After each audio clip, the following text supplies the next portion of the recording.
ചോറ് ശരിക്കിട്ടോ. ആ കുറച്ച് സാമ്പാർ. എടാ ചന്ദ്ര, നീ അല്ലേ ഇപ്പൊ ക്യൂ ഒന്ന് വാങ്ങിപ്പോയത്? ചേട്ടാ, ഒരിക്കൽ കണ്ട സിനിമ പിന്നെയും കാണാൻ പോകുമ്പോ പിന്നെയും ക്യൂ നിൽക്കണം. അതാണ് മര്യാദ. ഒന്നും ആയില്ല ജോസേട്ടാ, ഊറ്റ പിടികൂടി. ബാറ്റ് ഒന്നും കുറയില്ലട്ടാ, വിളിക്കാം. ഹൈ, നിങ്ങൾ കഴിക്കുന്നില്ലേ? ഞങ്ങൾക്ക് ടോക്കൺ ഇല്ല, കോളേജ് രംഗമല്ലേ. അവിടെ കുറെ പാവങ്ങള് പ്രായം കൂടിയതിന്റെ പേരിൽ അന്നം കിട്ടാതെ വിഷമിച്ചിരിക്കുമ്പോഴാ അവന്റെ ഒരു സെക്കൻഡ് ടേക്ക്. പ്രായം കൂടി ഒറ്റ കാരണം കൊണ്ട് എന്നെ കഴുത്തെ പിടിച്ച് പുറത്തുള്ള നീ കണ്ടല്ലേ? ഞാനിന്ന് രണ്ടാമത്തെ അടിച്ചോണ്ടിരിക്കുക.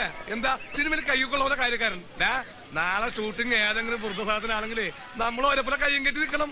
അതിനെന്താ, അവിടെയും ഇവിടെയും നിനക്കൊക്കെ അല്ലേ കൊയ്രോളാ?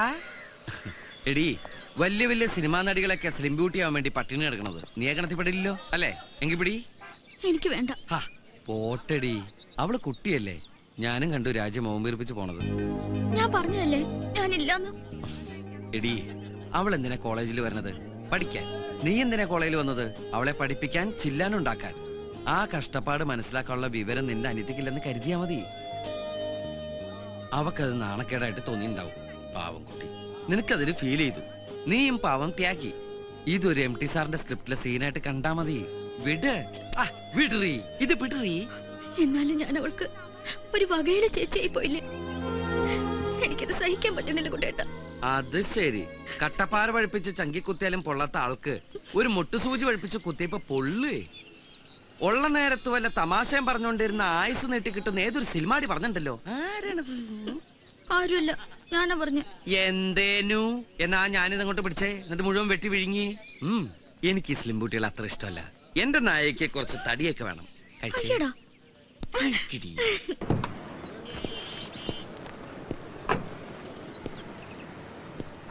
Excuse me, junior ഡിസപ്ലയർ mister Anandakuttan. എന്തേനു? കളപ്പുരക്കൽ രാഘവമേനോൻ മകൻ ആനന്ദക്കുട്ടനല്ലേ? അല്ല, ഒന്ന് കൺഫേം ചെയ്താ. ഞാൻ Zubair. I am from Global India Travels. ഞാൻ അതിന്റെ റീജിയണൽ മാനേജറാണ്. നിങ്ങളുടെ റിലേറ്റീവ്സ് ആരെങ്കിലും ജർമ്മനിയിലുണ്ടോ? അങ്ങനെ ചോദിച്ചാ അമ്മ പണ്ട് അച്ഛനായിട്ട് പിണങ്ങിട്ട് നേരെ ജർമ്മനിലേക്കാ പോയത്. അവിടെ നേഴ്സാണെന്നാ കേട്ട് കേൾവി. അവര് 3 മാസം മുമ്പ് അവിടെ വെച്ച് മരിച്ചു. അത് ശരി. അപ്പൊ അതും തീരുമാനമായി. എന്ത്? അല്ല, പറഞ്ഞും അറിയുകയും ചെയ്യാതെ അതും തീർന്നു കിട്ടി. I am sorry. ആ വിവരം ഞാൻ അറിഞ്ഞു കാണുന്നു വിചാരിച്ചു. അത് പോട്ടെ സാറേ, അറിഞ്ഞാലും അറിഞ്ഞില്ലേക്ക് ഒരേപോലെ തന്നെ. അതിലൊരു ബ്രദറുടെ കാര്യം അറിയാമോ? ബ്രദർ ആണോ സിസ്റ്റർ ആണോന്നൊന്നും എനിക്ക് അറിഞ്ഞൂടാ. ഇവിടുന്ന് പോകുമ്പോ അമ്മ ഗർഭിണിയായിരുന്നു എന്നാ കേട്ടത്. ഇതൊക്കെ എനിക്ക് 3-4 വയസ്സുള്ളപ്പോ നടന്ന കഥകളാ. അതുകൊണ്ട് തന്നെ ഫ്ലാഷ് ബാക്ക് മൊത്തം എനിക്കൊരു കേട്ടുകേൾവിയാ. എന്ത് തന്നെയായാലും നിങ്ങൾക്ക് അവിടെ ഒരു ബ്രദർ ഉണ്ട്, ആകാശ് മേനോൻ. ആര്? ആകാശ് മേനോൻ. അയാൾ നാട്ടിലേക്ക് വരുന്നുണ്ട്, നിങ്ങളുടെ അടുത്തേക്ക്. അമ്മ ജർമ്മനിയിൽ സെറ്റിൽ ചെയ്തോണ്ടാവും അയാളുടെ പാസ്പോർട്ട് ജർമ്മൻ സിറ്റിസന്റേതാ. അയാൾ ഇതിനു മുമ്പ് ഇന്ത്യയിൽ വന്നിട്ടുമില്ല. അതുകൊണ്ട് ചേട്ടൻ എന്ന നിലയ്ക്ക് അയാളെ സ്വീകരിക്കാൻ താല്പര്യം ഉണ്ടോന്നും ഉണ്ടെങ്കിൽ താങ്കളുടെ ബാക്ക്ഗ്രൗണ്ട് അറിയിക്കാനും പറഞ്ഞ് ഞങ്ങളുടെ ജർമ്മനിയിലുള്ള ബ്രാഞ്ച് ഓഫീസിൽ നിന്ന് ഫാക്സ് വന്നിരുന്നു. അല്ല, ആ കക്ഷി ഇപ്പോ ഇവിടേക്ക് എന്തിനാ വരുന്നത്? അതൊന്നും എനിക്കറിയില്ല. താങ്കൾ സ്വീകരിക്കാൻ തയ്യാറുണ്ടോന്ന് അറിയാനേ ഫാക്സിലുള്ളൂ. ആലോചിച്ചിട്ട് ആ വിവരം എന്റെ ഓഫീസിൽ ഒന്ന് അറിയിക്കണം. അല്ലെങ്കിൽ എന്റെ മൊബൈലിൽ വിളിച്ചാൽ മതി. ശരി. ഇതിലെന്താ ഇത്ര ആലോചിക്കാൻ? എടാ, സ്പോട്ടിൽ തന്നെ അയാളോട് പറയണ്ടേ ഐ ആം റെഡി. അതിന് ഞാൻ നിന്നെ പോലെ വിഡ്ഢി കുശ്മാണ്ടല്ലോ. എടാ, ഇങ്ങനെ ഒരാള് ജീവിച്ചിരിപ്പുണ്ടെന്ന് ഇത്രയും കാലം ഈ അമ്മയമ്മനും ഓർത്തില്ലല്ലോ. ഒരു ചില്ലിക്കാശിന്റെ ഗുണം എനിക്കുണ്ടായിട്ടില്ല. ഇപ്പൊ അമ്മ മരിച്ചപ്പോ ഈ അനിയ സാഹിബിന് പെട്ടെന്ന് ഇങ്ങനെ ചേട്ടനോട് സ്നേഹം തോന്നാൻ എന്താ കാരണം? അത് അറിഞ്ഞിട്ട് മതി സ്വീകരിക്കണോ വേണ്ടേന്ന്. അപ്പൊ നീയാണ് ഈ ലോകത്തിലെ ഏറ്റവും വലിയ വിഡ്ഢി കുശ്മാണ്ടം. എടാ, നീ ഇപ്പൊ പറഞ്ഞില്ലേ ചില്ലിക്കാശിന്റെ ഗുണം ഉണ്ടായിട്ടില്ലെന്ന്? ആ ഡയലോഗ് അവൻ അവിടെ കിട്ടി, നിന്റെ അനിയ സാഹിബിന്. ഈ രക്തബന്ധങ്ങൾ തമ്മിൽ അങ്ങോട്ടും ഇങ്ങോട്ടും നടത്തുന്ന ഒരു ടെലിഗ്രാം പ്രോഗ്രാം പോലത്തെ സാധനം ഉണ്ടല്ലോ, അതിന് പേരെന്താ? ഈ എലിപ്പനി എന്നൊക്കെ പറയുന്ന പോലെ. എന്താ അലോപ്പതികളാവട്ടെ, അതാണ് ഇവിടെ സംഭവിച്ചത്. അപ്പൊ അവൻ തീരുമാനിച്ചു ഇത്രയും കാലം തെണ്ടിത്തിരിഞ്ഞ് നടന്ന ഈ ഇന്ത്യൻ ചേട്ടനെ ജർമ്മൻ ഡോളർ കൊടുത്ത് പണക്കാരനാക്കാമെന്ന്. അതല്ലെങ്കിൽ ഇതേ ജർമ്മനിൽ നിന്ന് ഫ്ലൈറ്റ് കയറി എത്ര പേര് നമ്മുടെ മഹാരാജ്യത്തേക്ക് വരുന്നു. അവരൊക്കെ അവിടുത്തെ ഓഫീസിൽ നിന്ന് ഇവിടുത്തെ ഓഫീസിലേക്ക് ഫാക്സ് ചെയ്തിട്ടാ വരിക. ഏത് പച്ചക്കറി ഫ്ലൈറ്റ് കയറിയിരുന്നാലും അവരിവിടെ കൊണ്ട് തട്ടും. അവനെ പറ്റി അയാളെന്തോ പറഞ്ഞല്ലോ, ഒരു വാച്ചിന്റെ പേര് വെച്ചിട്ട്. German citizen. അതാണ് മോനെ നിന്റെ അനിയൻ. ഈ ജർമ്മൻ സിറ്റിസൺ എന്നൊക്കെ പറഞ്ഞ ഈ കൊച്ചി മേയർ എന്നൊക്കെ പറയും പോലെ ഭയങ്കര സംഭവം. ഒരു കാര്യം ഞാൻ തീരുമാനിച്ചു. നിമിത്തവും എലിപ്പനെയൊക്കെ വെച്ച് നോക്കുമ്പോ ഞാൻ നന്നാവണ ലക്ഷണമുള്ള കാണുന്നത്. ആ സ്ഥിതിക്ക് അവനെ സ്വീകരിക്കാൻ ഞാൻ റെഡിയാണ്. അങ്ങനെ വെറുതെ സ്വീകരിച്ച പോരാ, അവന് വേണ്ടി നമുക്ക് കൊച്ചു ജർമ്മനി തന്നെ ഒരുക്കണം. ഏത് തറവാട്ടിന്നാണാവോ ഫണ്ട്? എടാ, വരുന്നത് കാശ. അപ്പൊ കുറച്ച് പലിശ കിട്ടാനും കുഴപ്പമില്ല. എടാ, അവൻ ഇവിടെ ലാൻഡ് ചെയ്താ പിന്നെ നീ ആരാ? നീ മറ്റൊരാളാ. പിന്നെ ഞാനാരാ? അതെന്താ കൊയിരാളാ? എടാ, അതല്ല, അവൻ വന്നു കഴിഞ്ഞാൽ അന്ന് മുതൽ നിന്റെ പേര് ആനന്ദക്കുട്ടൻ എന്നല്ല, ആനന്ദരാജാവ് കുട്ടൻ വലിയ കോയിക്കൽ വർമ്മ പിശാരടി തമ്പുരാനം ഭ്രാന്തി. എന്തോ വലിയ തെറി കേട്ട പോലെ. ഷൂട്ടിംഗ് നടക്കുന്നത് അവിടെയാ. ഇവിടെ വായി നോക്കി നിന്നാലേ വൈകുന്നേരം കാശിന് വരുമ്പോ എന്റെ വായിരിക്കുന്ന പുളിച്ച തെറി കേട്ട് വായി നോക്കി നിൽക്കേണ്ടി വരും. ഹായ് നിമ്മി. ഇവിടെ വായും പൊളിച്ച് നിൽക്കാതെ അവിടെ ചെന്ന് രാജാവിന്റെ രാജാവുമാരുടെ പുറകിൽ കുന്തം പിടിച്ച് വായും പൊളിച്ച് നിൽക്കണോ? ഭരിക്കാൻ വരില്ലേ? എന്ത് ഭരിക്കാൻ വരില്ലെന്ന് പോടർക്കാൻ. ഭരിക്കാൻ വന്നാ നീ എന്ത് ചെയ്യൂടാ തെണ്ടി? വായിലെ പല്ലടിച്ച് നിർത്തണം. ഉദാഹരണം കണ്ട ചെവിട്ടിൽ ആന്റിനെ ഫിറ്റ് ചെയ്ത് ഇങ്ങനെ കറങ്ങി നടക്കുന്ന തെണ്ടി. നീ ആരടാ? സാറ്റലൈറ്റാ? ഒറ്റ ചവിട്ടിന് ഞാൻ നിന്റെ ഡിഷ് പുറത്തെടുത്ത് ഇന്നത്തോടെ നിർത്തുന്ന നിന്റെ സംപ്രേഷണം പന്നി. നീ എബ്രാലിക്കനാണെങ്കിൽ ഞാൻ ബുഷടാ ബുഷടാ. എടാ ഞാഞ്ഞൂല് പ്രൊഡക്ഷൻ കൺട്രോളറെ, നീ ഞങ്ങളെ കുറിച്ച് എന്താണ് പറഞ്ഞത്? കൂലിക്ക് ഞന്നാൻ വന്ന ഊച്ചാലുകളെന്നല്ലേ? എന്നാ കേട്ടോടാ, നാളെ തൊഴിൽ ഞങ്ങൾ ഞങ്ങൾ നിർത്തി. നിന്റെ മൂക്ക് കൊണ്ട് ഞാൻ ദൃഷ്ടി എന്ന് പാറപ്പുറത്ത് എഴുതിക്കൂടാ. അതിനുവേണ്ടി ജർമ്മനിയിൽ നിന്ന് പണമായിട്ട് വരുന്ന എന്റെ അനിയനെ കൊന്നിട്ടാണെങ്കിലും ശരി ഞാൻ പണം പ്രൊഡ്യൂസ് ചെയ്യൂടാ. എന്നിട്ട് ആ പടത്തിന്റെ പേര് ജൂനിയർ ആർട്ടിസ്റ്റ് ആണ് താരം എന്നിടൂടാ. കേട്ടോടാ ലിംഗോദര. ഇനി ഞാൻ ഡയലോഗ് പറഞ്ഞ നീ കരഞ്ഞു. അതുകൊണ്ട് ഈ കുന്തോർത്ത് നിന്റെ അണ്ണാക്കി കുത്തി കെറ്റി ഈ കിരീടം വെച്ചിട്ട് രാജാവിന്റെ വായി നോക്കിക്കടാ പന്നി. വാടാ. ഹലോ ഉസ്മാനെ ഒന്ന് നീട്ടി ഹോണടിക്കടാ. എന്റെ ഈശ്വരാ, എന്നെ കൊണ്ട് വയ്യ. ഇത്രയും പെട്ടെന്ന് കാറ് മേടിച്ചോ? കാറ് മാത്രമല്ല കൂൾനാസ് വാങ്ങിച്ചു, കണ്ടില്ലേ? ഇത് എന്റെ കാറാ. മാസവാടകയ്ക്ക് നമ്മുടെ ഉസ്മാന്റെ കെയർ ഓഫ്. കുട്ടൻ മുതലാളിക്ക് ഇനി എന്തിനാ ഒരു കെയർ ഓഫ്? ഇത്രയും കാലം നീ കൊണ്ട വെയിൽ നിന്നൊക്കെ ഇനിയുള്ള കാലം ഈശ്വരൻ നിനക്ക് തരുന്ന തണലാടാവൻ. അത് കാശിന്റെ രൂപത്തിലായാലും സ്നേഹത്തിന്റെ രൂപത്തിലായാലും. അച്ഛന്റെ നാക്ക് പൊന്നാവട്ടെ. എന്നിട്ട് വേണം അച്ഛന്റെ ഓപ്പറേഷൻ നടത്താൻ. നട്ടലിന്റെ ഓപ്പറേഷൻ. അച്ഛൻ തുള്ളിച്ചാടി നടക്കുന്ന കാണാനുള്ള കൊതി കൊണ്ട് പറഞ്ഞു പോയതാ. എടി, ഞാൻ ഈ പറഞ്ഞ ഡയലോഗ് ആർഭാടായിട്ടൊന്നും ഫീൽ ചെയ്തില്ല. എന്താ ട്രാവൽസ് പോയിട്ട്? ആ എന്റെ പുന്നാരനിയ ഇന്നിങ്ങോട്ട് പോന്നൂടി. ഈ ഏട്ടനിവിടെ മല പോലെ കാത്തുകണ്ടെന്ന് അങ്ങോട്ട് എഴുതി കൊടുത്തു. വിതിൻ ഡേയ്സ് ആശാനോട് പറഞ്ഞത്. പക്ഷേ ചെറിയൊരു പ്രശ്നമുണ്ട്. വീട് നമ്മുടെ ഈ തറ സെറ്റപ്പിൽ കണ്ടവന്റെ അപ്സ്റ്റേറിന്റെ മുകളിൽ അദ്ദേഹത്തെ കിടത്തി ഉറക്കിയാൽ വന്ന പ്ലെയിനിന് അദ്ദേഹം തിരിച്ചു പോകും. അതുകൊണ്ട് മിനിമം ഒരു AC റൂമും ഒരു യൂറോപ്യൻ ക്ലോസറ്റ് ഉള്ള വീട് തന്നെ ഏമാത്രം. European closet എന്തിനി? യൂറോപ്പിൽ നിന്ന് വരുന്നവൻ പിന്നെ എവിടെ പോയിരിക്കൂടാ? പക്ഷെ നമ്മുടെ നല്ല സമയമായതുകൊണ്ട് ഒരു വീട് ഉഗ്രൻ ഒത്തുവന്നുണ്ട്. അത് 5 മാസത്തേക്ക് പക്ഷെ പകുതിയായിട്ട് 25,000 കൊടുക്കേണ്ടി വരും. ബാക്കിയുള്ള സെറ്റപ്പ് ഒക്കെ ഒപ്പിക്കാൻ ഞാനൊരു 10,000 രൂപ നമ്മുടെ കളക്ടറേറ്റിലെ രാമേഷേട്ടനോട് പറഞ്ഞ് അറേഞ്ച് ചെയ്തിട്ടുണ്ട്. പക്ഷെ ഈ ഒരു സംഖ്യ എന്റെ കൊയിരാളക്കുട്ടി വിചാരിച്ചാലേ സാധിക്കൂ. ഞാനോ? നീ മാറിയേ. നീ പറഞ്ഞ അവൾക്ക് വിശ്വാസമില്ല. എനിക്കൊരു ഇമേജ് ഉള്ള ഇമേജ് ഓഞ്ഞ കൂളിംഗ് ഗ്ലാസ് വെച്ചപ്പോ തന്നെ പോയി. വന്നേ കുറച്ചേരാ പുഴയിലേക്ക് നോക്കിന്നോ. അച്ഛൻ്റെ അടുത്തിരുന്നോ. നീ ഇങ്ങോട്ട് വന്നേന്ന്. കഴിക്കാൻ ഗുളികളിരിപ്പുണ്ടോ? വിശന്നിട്ട് കണ്ണുകളും പോയി കാലത്തിറങ്ങിയല്ലേ? നമ്മുടെ സരസുവിന്റെ കഴുത്തിൽ ഒരു 5-6 സ്വർണ്ണമാലയില്ലേടി? അത് മൊത്തത്തിൽ വേണ്ട. അതിന്ന് കയറ് പിരിമാല മാത്രം മതി നമുക്ക് ഈ വീട് സ്വന്തമാക്കാൻ. നീ വിചാരിച്ചല്ലേ നല്ല അടുപ്പന്ന് കൂട്ടട്ടൻ അറിഞ്ഞൂടെ? ഒരൊറ്റ ആഴ്ച. അതല്ലേ വേണ്ട, 7 ദിവസം. അത് നമുക്ക് തിരിച്ചു കൊടുക്കാടി. ആ ജർമ്മൻ പൗരം വന്നിറങ്ങുമ്പോ തന്നെ മാല പണയത്തിലാണേ എന്ന് പറയാൻ പറ്റില്ലല്ലോ. അതിനുള്ളൊരു സമയം മാത്രം മതി. അതെന്റെ മോള് ചെയ്തേ പറ്റൂ, അല്ലെങ്കിൽ മാനം കെടും. നമ്മൾ ഇന്ത്യക്കാര് മാനം കെടും. എനിക്കത്ര പറയാനുള്ളൂ.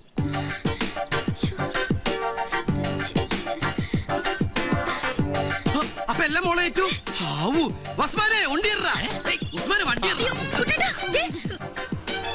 ഒരമ്മ പെറ്റ മക്കളെ പോലെ എല്ലാ വീടും. അപ്പൊ ഇതാണ് അത്. കൊട്ടാരം എന്ന് പറഞ്ഞാൽ കുറച്ച് ഓവറായി പോകും. ഒരു വില്ലല്ല കുഞ്ഞിക്കോയ്ക്ക, വില്ല. ഈ കുഞ്ഞിക്കോയനെ തിരുത്താൻ വരില്ലേ? ഇവിടെ വിദ്യാഭ്യാസം ഉണ്ടെങ്കിൽ ഞാൻ കളക്ടർ ആവുമായിരുന്നു. അതില്ലാത്തതുകൊണ്ടാണ് ഇവിടെ കാവൽക്കാരനായത്. അവര് ഭയങ്കര ഇരുട്ടാണല്ലോ. കണ്ണട മാറ്റടാ. ഇക്കണ്ട ഫർണിച്ചറും സാധനങ്ങളെല്ലാം മുതലാളി അമേരിക്കയിൽ നിന്ന് കൊണ്ടുവന്ന് നിറച്ചതാണ്. ഇതിലേതെങ്കിലും ഒന്നിനൊരു പോറലേറ്റ ഈ എനിക്ക് 25,000 രൂപ മതിയാവില്ല അത് വാങ്ങിട്ട് കൊടുക്കാൻ. മാത്രല്ല ഒരീച്ച പറയാൻ ഞാൻ അറിയും. വരി AC, KC, TV, ഫ്രിഡ്ജ് ഇങ്ങക്ക് വേണ്ട എല്ലാം കൊണ്ടാൻ വേണ്ടി ഉണ്ട് ഇവിടെ. ഇത് ബാത്റൂമാ? അല്ലടോ, എന്റെ നാട്ടിൽ കിടക്കൊക്കെ ക്ലോസറ്റ് തവരാ. ഇവന് ഇവിടെ താമസിക്കുന്നുണ്ടോ? എന്തേ? അല്ല, ഇവർക്കുള്ള സർവൻസ് റൂം വേറെ ഉണ്ട്. ഇത് മാസ്റ്റർ ബെഡ്റൂം. ഏത് മാഷിന്റെ ബെഡ്റൂം? മാഷിന്റെ ബെഡ്റൂം അല്ല, മാസ്റ്റർ ബെഡ്റൂം. മനസ്സിലായോ? നോക്ക്, എന്നോട് ഞാൻ പറഞ്ഞിട്ട് എന്നെ തിരുത്താൻ വരരുത് കേട്ടോ. സോറി കഞ്ഞിക്ക, അല്ല കുഞ്ഞിക്ക. നമ്മുടെ ഈ ബാത്റൂമിൽ കിടന്നു കുളിക്കാനുള്ള സെറ്റപ്പ് ഉണ്ടാ? ഓ, കിടന്നു നടന്നൊക്കെ കുളിക്കാം. ഇനി കുളിച്ചോണ്ടിരിക്കുമ്പോ ഇറങ്ങി ഓടണം വന്നാണെങ്കിൽ അതും ചെയ്യാം. ഒരു മുണ്ട് കൊടുക്കാന്ന് മാത്രം. അത് ഞമ്മക്ക് വേണ്ടിട്ടല്ല, നാട്ടുകാര് പോയി. അവര് പിന്നെ വരുന്ന ആള് പാട്ടില് കമ്പക്കാരനാണെങ്കിൽ ഇവിടെ വീണ റെഡി. എവിടെ വീണാൽ? വീണാലല്ല, വീണ റെഡി. മിസ്റ്റർ, ഇത് വീണയല്ല, ഇതിന്റെ പേരാണ് ഓർഫൻ. ഓർഫൻ അല്ല, ഓർഗൻ. മനസ്സിലായോ? അന്നോട് ഞാൻ പലതവണ പറഞ്ഞിട്ടുണ്ട് എന്നെ തിരുത്താൻ വരരുതെന്ന്. അവിടെ ഓർഗനായാലും വീണായാലും ഒക്കെ ഒന്ന് തന്നെയല്ലേ? എന്നെ എല്ലാത്തിനും ഒരു പേരിട്ട പോരെ. അങ്ങനെയാണെങ്കിൽ എന്റെ അച്ഛന്റെ അമ്മനും പേര് ഒന്നാ? അതെ, എന്റെ അച്ഛന്റെ അമ്മയുടെ പേര് ഒന്ന് തന്നെയാ. എന്റെ അച്ഛന്റെ പേര് ബേബി, അമ്മയുടെ പേര് ബേബി. കിട്ടിയാ ഇത് നമ്മുടെ കോസ്റ്റ്യൂം വേലാതിൽ കീഴിലേറ്റായിട്ടുള്ള അഡ്ജസ്റ്റ്മെന്റാ. ഇത് നാളെ വൈകിട്ട് ഷൂട്ടിംഗ് സ്ഥലത്തേക്ക് തിരിച്ചെത്തിക്കോട്ടാ. നാളെ രാത്രി സീനിലെ വില്ലന്മാർക്ക് കണ്ടിന്യൂറ്റി അതെ, കോട്ടിട്ടാലും ശരി ഇല്ലെങ്കിലും ശരി ഇവിടെ റീച്ച വരെ ഞാൻ അറിയും. അപ്പൊ പറഞ്ഞതുപോലെ ഈ എനിക്ക് തന്ന 25,000 രൂപ എന്റെ കയ്യിലും താക്കോല എന്റെ കയ്യിലും. പുടി അമ്മേ, ഞാൻ പ്രാർത്ഥിച്ചത് പിന്നെ മാസം 5,000 രൂപ വെച്ച് 5 മാസം വാടക ഇൻക്രിമെന്റ്. പിന്നെ ഒരു കാര്യം, നമ്മളെ മുതലാളിക്ക് ഇപ്പൊ ഇത് കിട്ടിയിട്ടൊന്നും വേണ്ട. ഇത് നമ്മൾ തമ്മിലുള്ള ഒരു അനൗൺസ്മെന്റ് അല്ല, അഡ്ജസ്റ്റ്മെന്റ്. എന്നോട് ഞാൻ പലതവണ പറഞ്ഞിട്ടുണ്ട് എന്നെ തിരുത്താൻ വരരുതെന്ന്, മനസ്സിലായോ? പിന്നെ ഇവിടെ ഒരു ഈച്ച പറയാൻ ഞാൻ അറിയും ചെയ്യും. ഈച്ചപാറി ഇവിടെ നിന്ന് പറഞ്ഞ തന്റെ കണ്ണിന്ന് പൊന്നിച്ച് മാറും. മനസ്സിലായോ? മനസ്സിലായി. താക്കോല് കിട്ടിയപ്പോ എന്റെ സ്വഭാവം സമയം കളയണ്ട. ഈ ഡ്രസ് ഇട്ടൊരു റിഹേഴ്സല് നാളെ രാവിലെ കൃത്യം 8:30 ഷൂട്ടിംഗ് ലൊക്കേഷനിലേക്കല്ല, എയർപോർട്ടിലേക്ക്.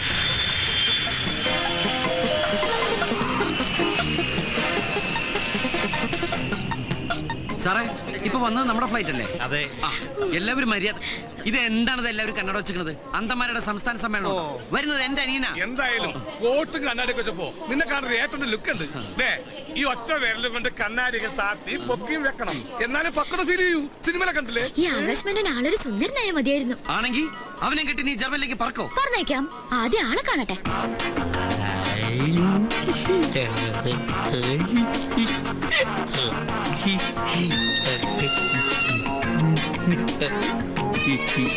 Come this way. Oh, so you've come to your homeland. Oh, come, baby. Be careful, be careful.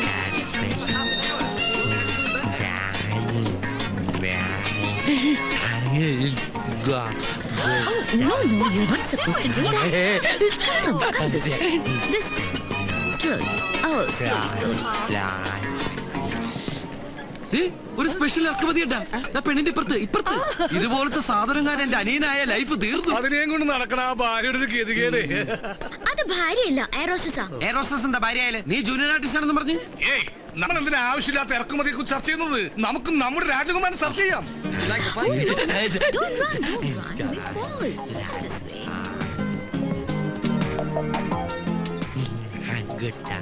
Hello, Yeah. I am from Global India Travels. Okay, are you Mr. Subair?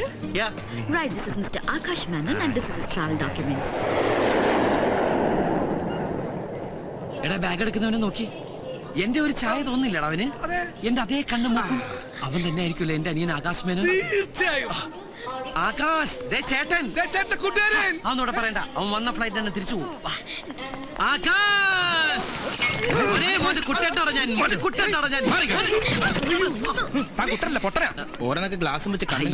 അവനല്ലടേ. നീയല്ലേ ഉറപ്പിച്ചു പറഞ്ഞു അവനാണ് ഇവനെന്ന്? നിന്റെ ഓരോ ജൽപ്പനങ്ങളെ പോടപട്ടി.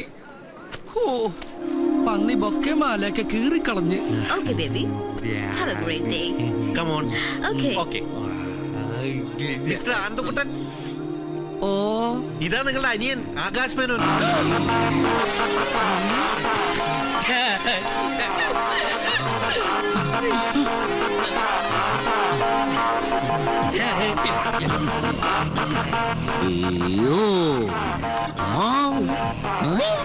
Yes.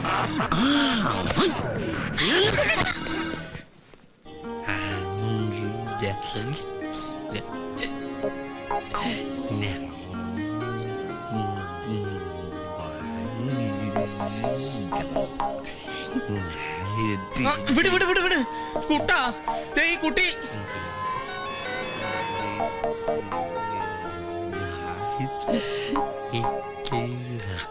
ഈ നോട്ടം കണ്ട ആലുവപ്പാലം വിലക്ക് വാങ്ങിക്കാൻ പോയിരുന്നു. എന്തായാലും ഒരു കാര്യം ഉറപ്പായി, ആകാശ് മേനോൻ എന്നുള്ള പേര് ഇവൻ വളർന്നതിന് ശേഷമായിരിക്കും അമ്മ ഇട്ടത്. അതെന്താ? ഫുൾ ടൈം ആകാശം നോക്കിയിരിക്കണ കണ്ടില്ലേ? ഈ ബുദ്ധിയും വെച്ച് ഭൂമിയിലേക്ക് നോക്കിയിരുന്നിട്ട് ഒരു കാര്യം മനസ്സിലായിട്ടാവും ആകാശത്തിലേക്ക് നോക്കിയിരിക്കണത്. എനിക്കിവനെ കണ്ടിട്ട് ഒരു പാവമായിട്ടാ തോന്നണത്. പാവോ? പണക്കാരെന്ന് പറയടി. ആ ധൈര്യത്തിലാ മുന്നോട്ടുള്ള ഈ കുതിപ്പ്. പാവം എന്നൊക്കെ പറഞ്ഞ് മൂഡ് ഓഫ് ആക്കിയണ്ടല്ല. ഞാൻ പറഞ്ഞത് ആ പാവന്നല്ല, അതിന്റെ നോട്ടും ഭാവം കണ്ടിട്ട് പാവം തോന്നണുന്നാ. തല വല്ല വണ്ടിയും കൊണ്ടുപോകും, അകത്തിട്. അതെ, ഇയാൾക്ക് ഞങ്ങളെയൊക്കെ ഒന്ന് പരിചയപ്പെടണ്ടേ? ഞാൻ നിമ്മി, മമ്മി മമ്മിയല്ല നിമ്മി നിമ്മി. അതെന്താ മമ്മി എന്ന് വിളിക്കണേ? ഈ നിമ്മി എന്ന് പറഞ്ഞ ജർമ്മനിൽ മമ്മി എന്നാണ് അർത്ഥം. പക്ഷെ ഈജിപ്തിൽ മമ്മി എന്ന് വെച്ച ശവം എന്നർത്ഥം. ഇതിൽ ഏതാണോ ഇവന് ഉദ്ദേശിക്കുന്നത്? എന്തായാലും മെനക്കെട്ടാൽ ഇവൻ കാര്യങ്ങൾ പറയും. ഒരു മനസ്സമാധാനത്തിന് നമുക്ക് ചോദിച്ചു നോക്കാം. ആകാശ്, മോനെ ആകാശു, അവിടെ അല്ലേ ഇവിടെ? വലത്തേക്ക് ഓടിക്കേ, വലത്തേക്ക്. റൈറ്റ് ഓടിയട്ടെ, റൈറ്റ് ഓടിയട്ടെ. അങ്ങനെ അങ്ങോട്ട് പോരട്ടെ, പോരട്ടെ, അവിടെ ഓടിയട്ടെ. അത് മോനെ, ഈ ഏട്ടന ഒരു കാര്യം ചോദിച്ച മോൻ സത്യം പറയൂ. True true. മോന്റെ കയ്യില് ഈ ഗതികെട്ട ഏട്ടന് തരാൻ അമ്മ കാശ് വല്ലതും തന്നെ ഏൽപ്പിച്ചോ? പെട്ടിന്നറിയേ, കാശ്, റുപ്പീസ് റുപ്പീസ്. അങ്ങനെ ചോദിച്ചാൽ മനസ്സിലാവില്ല. ജർമ്മനിയിൽ റുപ്പീസ് എന്ന യൂറോയാ. Euro euro. അമ്മ മോന്റെ കയ്യില് കൊടുത്തു വിട്ടിട്ടുണ്ടോ? ചന്ദ്ര ഉണ്ടെന്ന്. ഇനി ഞാൻ ചോദിക്കട്ടെ? വേണ്ട വേണ്ട, നീ എങ്ങാനും ചോദിച്ചിട്ട് ഇല്ല എന്ന് പറഞ്ഞ അതോടെ തീർന്നു എല്ലാം. പെട്ടിയില് യൂറോ ഉണ്ടല്ലോ അല്ലേ? ദേ ഉറപ്പിക്കാണേ. എടാ ഉസ്മാനെ, വണ്ടി ചവിട്ടി വിടറാ. വീട്ടിൽ ചെന്നിട്ട് ഇവന്റെ പെട്ടി വെട്ടിപ്പൊളിക്കേണ്ടതാ. എന്തിനാ വെട്ടിപ്പൊളിക്കുന്നത്? താക്കോട്ട് തുറന്നാ പോരെ? എനിക്ക് അതിനുള്ള ക്ഷമയില്ല. ദൈവമേ, മുഴുവൻ യൂറോ ആയിരിക്കണേ.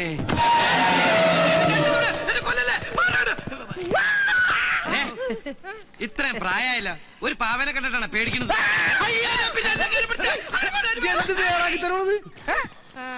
യൂറോ നോക്കടാ. അല്ലെങ്കിൽ വേണ്ട, നീ പറ, എനിക്ക് നിന്നെ വിശ്വാസമില്ല. അതിങ്ങനെ എല്ലാം എന്റെ അനിയന്റെ. നിന്റെ അനിയന് നിന്നോട് സ്നേഹമുണ്ട്. ഇതാ സ്കോച്ച്. അതൊന്നും കോച്ചല്ലേ, ഇത് ക്രീമാ. ക്രീമിക്കൊള്ള മരുന്ന്. കുട്ടേട്ടാ, ഇത് മുഴുവൻ പാവകളാ. എനിക്ക് തോന്നണത് അവൻ ജർമ്മനിയിലെ തൃശ്ശൂർ പൂരത്തിന് പാവക്കച്ചവടം പണിയുന്നതാണ്. അയ്യോ, കരുതാക്കൂടെന്ന് പറയില്ലടാ. എന്റെ ബലമായ സംശയം, ഇമാതിരി പാവക്കുട്ടികൾക്ക് അവിടെ പറയുന്ന പേരായിരിക്കും ഈ യൂറോന്ന്. അതുകൊണ്ടാണ് നീ യൂറോ ഉണ്ടോ എന്ന് ചോദിച്ചപ്പോൾ അവൻ യാന്ന് പറഞ്ഞത്. കുട്ടേട്ടാ, ഇതുണ്ടോ നല്ല അടിപൊളി പൂമ്പാറ്റകള്. എന്തേനു എന്നെ കൊണ്ടേ പറപ്പിച്ച് കളിക്ക്. സരസ്വന്റെ കയർ പെരുമാലയ്ക്ക് വരാം, അവൾക്കും കൊണ്ടേ കൊടുക്കും കുറച്ച് പൂമ്പാറ്റകളെ. അതോടെ അവളുടെ പ്രശ്നം തരുകി, അവളും പറപ്പിച്ച് കളിക്കട്ടെ. മനുഷ്യരുടെ ഭ്രാന്ത് പിടിച്ചിരിക്കുമ്പോഴോ അവിടെ പൂമ്പാറ്റകള്. എന്നോട് ദേഷ്യപ്പെട്ടിട്ട് ഞാൻ പിന്നെ ഞാൻ ഇവനോട് ദേഷ്യപ്പെടാം. നീ സമനില തെറ്റി നിന്റെ അനിയനെ പോലെ ആവരുത്. എനിക്ക് സമനില തെറ്റും. യൂറോ കിട്ടിയില്ലെങ്കിൽ യൂറോ